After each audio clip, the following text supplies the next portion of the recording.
Praise the Lord, ஹல்லேலூயா. கிறிஸ்துவுக்குள் பிரியமானவர்களே, இந்த அருமையான காலை வேளையிலும் தேவ சமூகத்துக்கு வந்தவங்கள் ஒவ்வொருவரையும் இயேசுவின் நேற்று நாமத்தினாலே அன்பின் வாழ்த்துக்கள். இந்த நாளிலும் சங்கீதம் 117 2ஆம் வசனத்தை அடியேன் வாசிக்கிறேன். அவர் நம்மேல் வைத்த கிருபை பெரியது, கர்த்தரின் உண்மை என்றென்றைக்கும் உள்ளது. ஆமேன், ஹல்லேலூயா. இந்த வேத வசனத்தில் பாருங்க, கர்த்தராகிய தேவன் நம்மீது வைத்த கிருபையை குறித்து அவர் சொல்லுகிறார். கிருபை ரொம்ப பெரியது, அவருடைய தயவு ரொம்ப பெரியது, அவர் நம்மை நடத்துகிற விதம் பெரியது, அவர் நம்மீது வைத்த அன்பு பெரியது. அப்போது தேவன் வைத்தது காரியங்கள் எல்லாம் பார்த்தீங்கன்னா மிகப்பெரியதாக இருக்கிறது. அதுக்கு நாம் தகுதியானவர்களா அப்படின்னு நினச்சா உண்மையாலுமே நம்மளால் அந்த இடத்துல தகுதியானவர்களாக நம்ம இருக்க முடியாது. ஏன்னா நாம் செய்த காரியங்கள் நமக்கு தெரியும், நம்ம மனசாட்சிக்கு தெரியும்.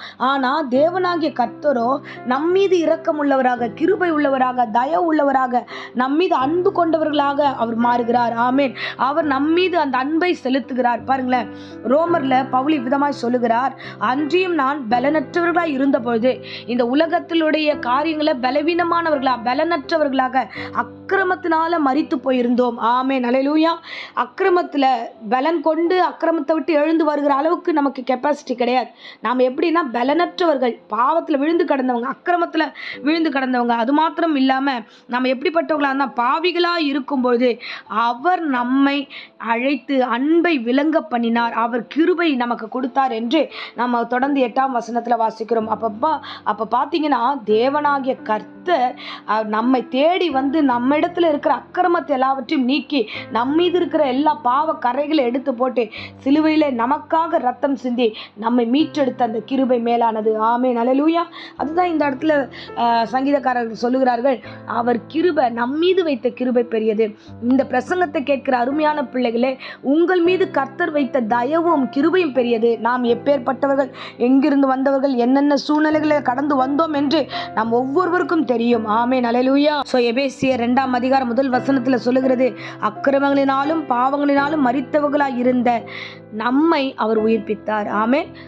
இப்படியா இருந்தோம், இந்த சூழ்நிலை கடந்து வந்திருக்கிறோம், மரித்து போனவர்கள், இந்த உலகமே நம்மளை வேணான்னு ஒதுக்குன ஒரு ஆட்கள். ஆனால் தேவனாகிய கர்த்தரோ நம்மீது கிருபையா இறங்கி வந்தார். 8ஆவது வசனத்தை வாசிக்கிற, கிருபையினாலே விசுவாசத்தை கொண்டு நாம் ரட்சிக்கப்பட்டிருக்கிறோம், இது உங்களால் உண்டானதல்ல, தேவனுடைய கிருபையினாலே நாம் ரட்சிக்கப்பட்டிருக்கிறோம். ஆமென், ஹல்லேலூயா.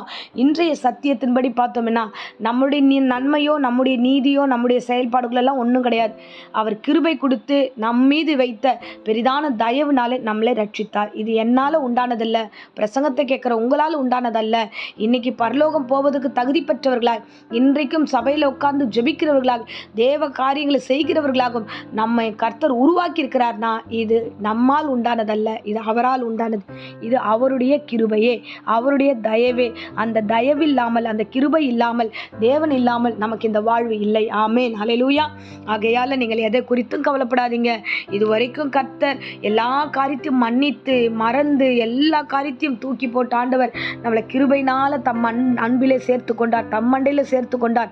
அந்த தேவன் இனி அவர் கைவிடவே மாட்டார். அந்த கிருபை மேலாய் உங்களை கொண்டு போக போகிறது. அந்த கிருபை உங்களை ஆசீர்வாதத்துக்கு நேராய் நடத்த போகிறது. அந்த கிருபை மகிமையில உங்களை கொண்டு போய் சேர்க்கும்.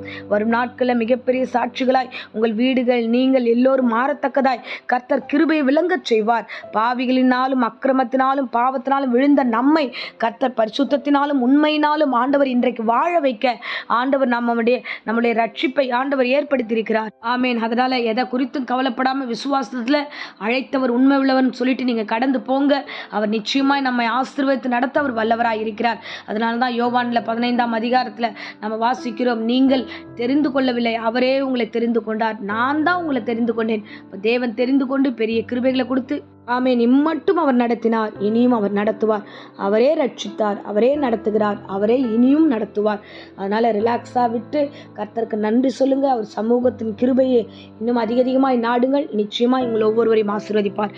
இப்பொழுதும் அடியேன் உங்களுக்காக ஜெபிக்கிறேன். அன்பு ரட்சகா, இந்த அருமையான தருணத்துக்காய் ஸ்தோத்திரம். இந்த பிரசங்கத்தை கேட்ட ஒவ்வொரு பிள்ளைகளையும் ஆசீர்வதிப்பீராக. ஆண்டவர் நீர் கிருபையினாலே கர்த்தாவே, ஆண்டவர் நீர் ரட்சித்ததுக்காய் நன்றி. ஆண்டவர் நீர் வைத்த கிருபை பெரியது. இந்த உலகத்தில் மனுஷர்கள் எங்கள் மீது வைக்கிற அன்பை காட்டிலும் தயவை காட்டிலும் நீர் எங்கள் மீது வைக்கிற கிருபை மிகப்பெரியது ஆண்டவரே. எல்லா பாவ அக்கிரமங்களை எங்களுக்கு மன்னித்து எங்களை உம்மண்டையில் வைத்து கொண்ட இந்த கிருபைக்காக கொடான கொடி ஸ்தோத்திரம். உமக்காக வாழ ஓட எங்கள் ஒவ்வொருவருக்கு கிருபை தாங்க, ஆசீர்வதிங்க. இந்த வேளையில வியாதியோடு பலவீனத்தோடு யாராகிலும் இந்த பிரசங்கத்தை கேட்டுக்கொண்டிருந்தா எல்லா வியாதி விக்கினங்கள் பலவீனங்களை நீக்கி பூரண சுகத்தையும் ஆரோக்கியத்தையும் கர்த்தர் கட்டளையிட்டு ஆசீர்வதியும். தொடர்ந்து காத்துக்கொள்ளும் வழிநடத்தும் ஆசீர்வதியும். இயேசுவின் நேற்ற நாமத்திலே ஜெபிக்கிறோம் ஜீவனுள்ள நல்ல பிதாவே. ஆமேன், ஆமேன். Praise the Lord. God bless you.